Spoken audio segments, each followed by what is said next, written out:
Qul a'udzu birabbil falaq itu melindungi Anda dari sesuatu yang mengganggu fisik Anda. Itu. Tapi Qul a'udzu birabbin nas mengganggu Anda dari semua yang bisa menyerang batin Anda. Itu An-Nas. Jadi membaca dua surah ini melindungi zahir dan batin. Qul a'udzu birabbil falaq, aku berlindung ya kepada Allah ya. Rabbil falaq, Rabbnya falak. Min syarri ma khalaq, dari kejahatan makhluk. Dan seterusnya itu. Nanti kalau a'udzu birabbin nas, malikin nas, ilahin nas. Al-falaq itu melindungi yang zahir, an-nas itu melindungi yang batin. Maka coba lihat ketika di al-falaq, aku berlindung kepada Rabbnya falak. Terus min syarri ma khalaq, dari kejahatan makhluk. Wa min syarri ghasiqin idza waqab, wa min syarri naffatsati fil uqad, wa min syarri hasidin idza hasad. Kita berlindung dari 4 yang jahat dan berlindungnya kepada Allah yang falak. Allahnya disebut 1, yang jahat disebut 4. Kebalik sama An-Nas. Qul a'udzu birabbin nas, malikin nas, ilahin nas. Sudah? Min syarril waswasil khannas alladzi waswisu fi sudur.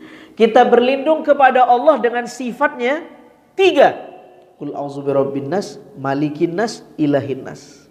Dan kita berlindung dari kejahatannya 1. Min syarril waswasil khannas alladzi waswisu fi sudurin nas. Kebalik. Di Al-Falaq kita berlindung dari 4 kejahatan kepada 1 kebaikan Allah. Di An-Nas kita berlindung kepada 3 kejahatan kepada 1 kebaikan. 3 kebaikan Allah ya. Rabbun nas, malikin nas, ilahin nas, 3 nih. Rabbun nas, malikin nas, ilahin nas, kepada 1 kejahatan. Karena kata para ulama, di An-Nas itu yang diserang batin Anda, sisi terdalam diri kita. Dan ini lebih berbahaya daripada sisi fisik. Di Al-Falaq orang mungkin sakitnya fisik ya, cukup dengan bilang qul a'udzu birabbil falaq. Tapi di An-Nas Pak, yang diserang itu sudurin nas. Sudur itu apa?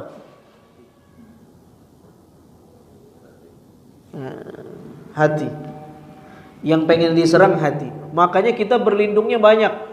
Aku berlindung qul a'udzu birabbin nas, aku berlindung kepada Rabbnya manusia. Malikin nas, maliknya manusia. Ilahin nas, ilahnya manusia. Luar biasa tuh. Karena yang diserang adalah sudur. Apa sudur itu? Itu dijelaskan sama para ulama. Sudur ya. Ini kan rumah nih ya. Coba lihat rumah tuh. Sudur itu bagian pagar yang di depannya itu namanya apa? Sudur. Sudah? Sudur.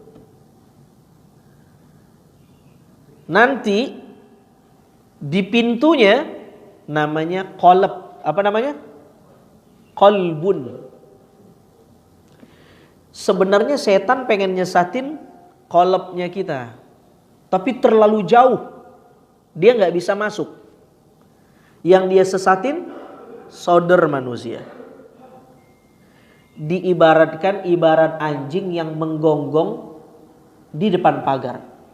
Gung, gung, gung, gung. Digugukin kita tuh dari luar pagar. Dia mau masuk ke dalam rumah gak berani. Dia gugukin kita di luar pagar. Begitulah setan.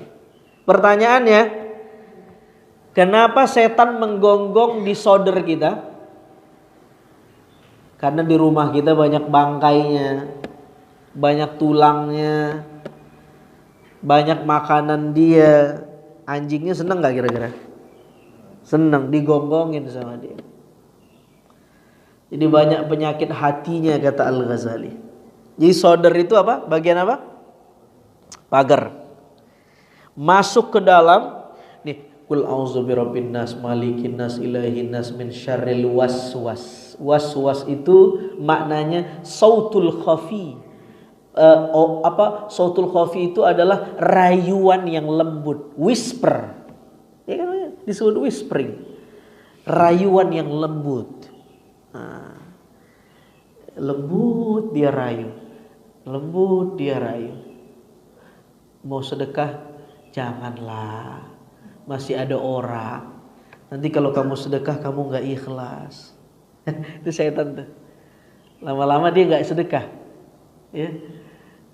Masih ada orang. Kamu kan orangnya ikhlas. Digoda sama setan. Masuk ke pintu namanya apa? Kolab. Kalau Bapak sambut, kalau kita sambut godaan setan di soder, maka kita akan ngajak dia masuk ke kolbu kita. Kalau sudah masuk ke kolbu, nah ini repot nih. Sudah.